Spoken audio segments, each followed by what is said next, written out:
I want to go back to your talk about Esther furnishing her house and reconfiguring spaces. The question that I had written down ahead of time was, in what ways can I better leverage my skills for property management and reconfiguring spaces? I basically buy properties, I move into them, I feel what they feel like, I set things up in the easy way, the way that feels the best, and then I rent them. And it's going really well. My first conversation with you was about this, and it was I don't know how many, whatever. And we really created a lot of momentum on the win-win economy of me feeling like I love homes, I love providing something really great, they love having a well thought out, comfortable space. And I know that there's more that I can be doing with this. It's already going awesome. I just closed on another property during Hurricane Matthew, and it was awesome because I wasn't sure I wanted to move in yet. And so it was real simple and easy. Power went out where I was living, power was on where I just bought, moved on over, and it was great. And then there's another part to this question, but I want to pause for a bit. So what is the question? How can I better leverage these skills? There's more that I can do, and we know it. Well, the question that we want to put back to you is, when you talk about leveraging skills, it often sounds like you just want to create all that you can possibly create. When you talk about leveraging, and we use that word a lot, that when you are really in alignment with source energy, there's a leverage there. And by that leverage, we mean a lot can happen in manifestation without a lot of action and energy expended. Yes. It's utilizing focus and alignment to inspire the action rather than offering action to try to accomplish the alignment. And so the answer is in the question, isn't it? If you were to ask a question such as, how much can I do? How much could I really accomplish with the right amount of leverage?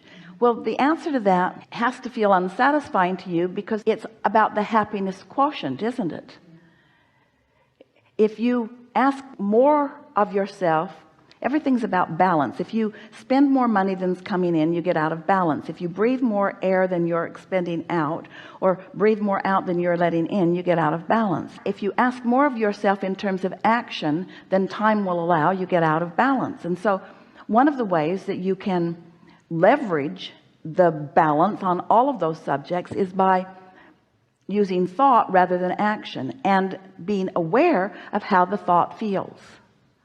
So let's take the example of Esther with this lovely man who came to assist her. She has enjoyed him sort of at a distance for quite a long time, and she really admires the things that he's gathered. He puts a lot of wonderful things in one space for her, for everyone, but she has said to him on many occasions, you make it easy for me, because all I have to do is come here, spend a little bit of time, and I can catch the vision of what I might do with things that you've already gathered. It's different than them being spread out all over the nation or the world and her needing to go to all of these different places. He brings a lot of lovely things to one space. So he has, in essence, provided leverage for her, so she can go spend an hour and receive some inspiration that if she were running all over town even, or all over the state. And so it's about acknowledging how you want to feel. That's the only consideration that you have to offer. And for most humans, that's not even the consideration that you're looking for. Most people are trying to figure out, how much money can I amass in this period of time? Or how much of anything can I gather in a certain amount of time? And we want you to think in terms of how well connected to the never-ending stream. It's like the story, you've heard us tell it, and we'll stick it in here, and then it'll help this conversation smooth out. It's like trying to toast before you've plugged the toaster in. So you do most everything the same way. You've got the contraption on your counter, and you bring the bread to it, and you unwrap it, and you put it in, and you push the lever, but you haven't managed to hook up to the electricity. And so even though you've done almost all of the actions, the one thing that you didn't do is the most essential. You're not going to get any toast. And so the leverage that you're talking about is the simple act of making sure that you're tuned in, tapped in, turned on, which means, am I having fun? Is this satisfying to me? Am I interested or playful or having fun? Do I feel high flying? And the thing that we want to remind you, we want to remind all of you, is that We said it earlier when we said by the time the idea comes, 97% of the creation is already complete. You've already done all of that. So the true leverage is in that last little bit, and it's the leverage of focusing. And it's not focusing on what you're trying to accomplish. It's focusing yourself into the receiving mode, which feels good, which is counterintuitive to most of you. For us to say, all right, you've done all of the work, now just be playful, and that playfulness will now bring it all about. Well, if you've thought that you're starting at zero and somebody's telling you to be playful, and it feels like in your playfulness you're going to gather everything and put it all together and create a magnificent business, that just doesn't seem logical to you. But when we say 97% of it's already happened, you sifted and sorted a good deal of your life, and you put things in the vortex a good deal of your life, and it's been gestating and it's been growing and becoming without you even needing to be consciously aware of it. And the source within you has been tending it, and law of attraction has been gathering the cooperative components. And so what you want is all growing, growing, growing. And then because you chilled out and you were happy and you were meditating and basking and appreciating, and you got into the receptive mode and you allowed the manifestation of that idea, use those words together, because an idea that comes like that feels powerful like that, is a manifestation. That manifestation of that idea, now all of the leverage happened without you even knowing that you needed to. And now you just got to keep doing that same thing that allowed that idea to come to begin with. You just got to chill. You just got to bask. You just got to enjoy. You just have to have fun. That's how you not only encourage the leverage or accomplish the leverage, but allow the leverage to expand into something that is tactile and visible and translatable into what you want to call your real reality of see it, hear it, smell it, taste it, touch it. Right. So I'm already doing it. It's already working. This definitely clarified that. The question came from some discord.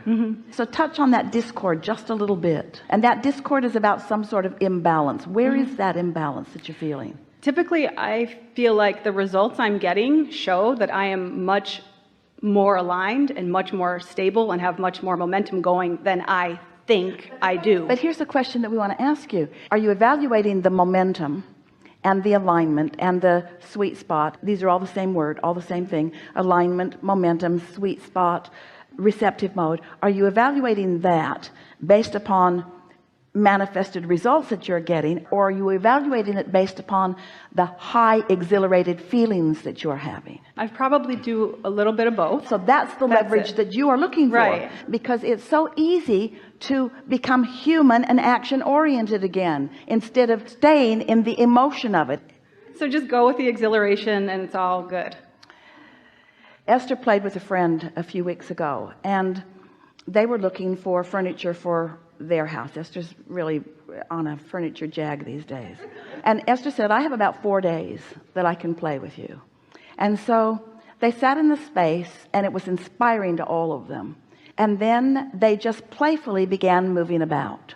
Now, Esther had never gathered up things in that area. She did not know where to go. The source that she had been utilizing in San Antonio was not there. This was in a different city.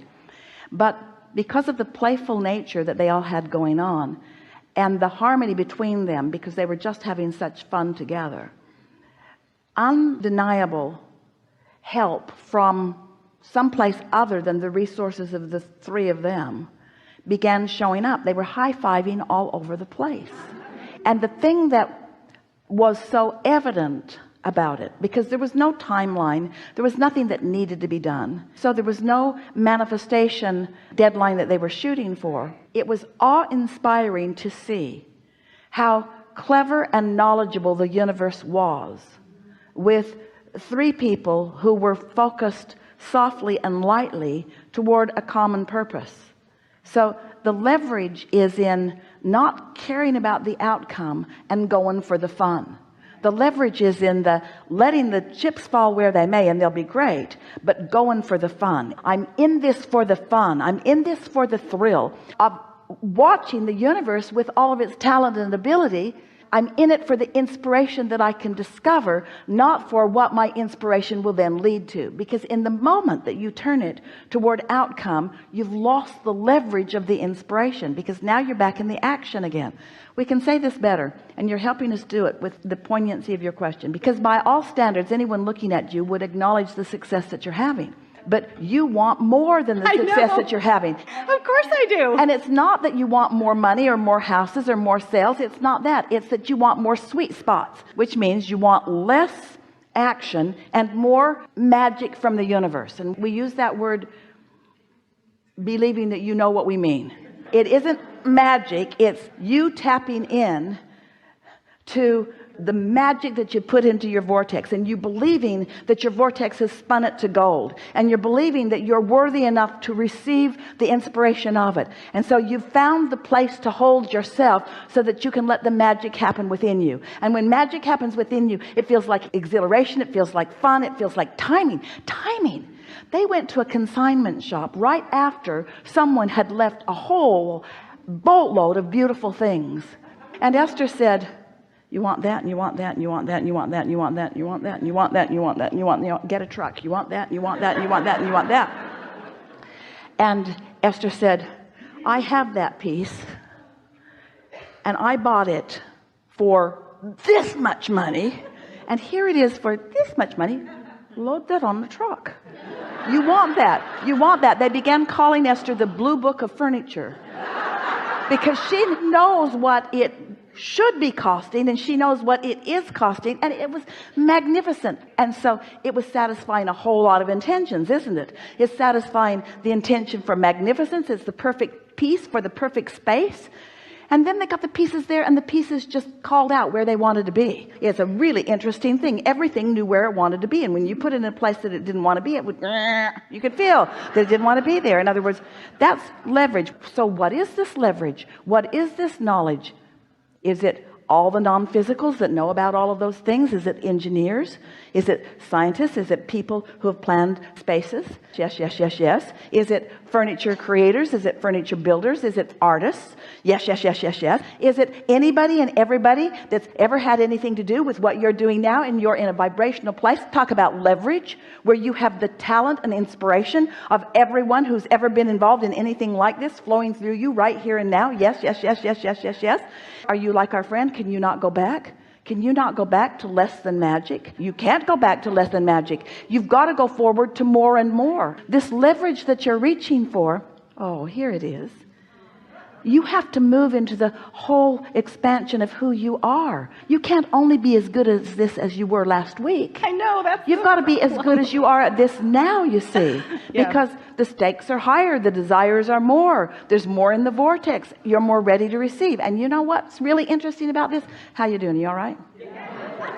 If you have allowed yourself to receive, now there's contrast there, which has caused you to want to receive even more. In other words, everything is expanding, even your desire to be in the receptive mode.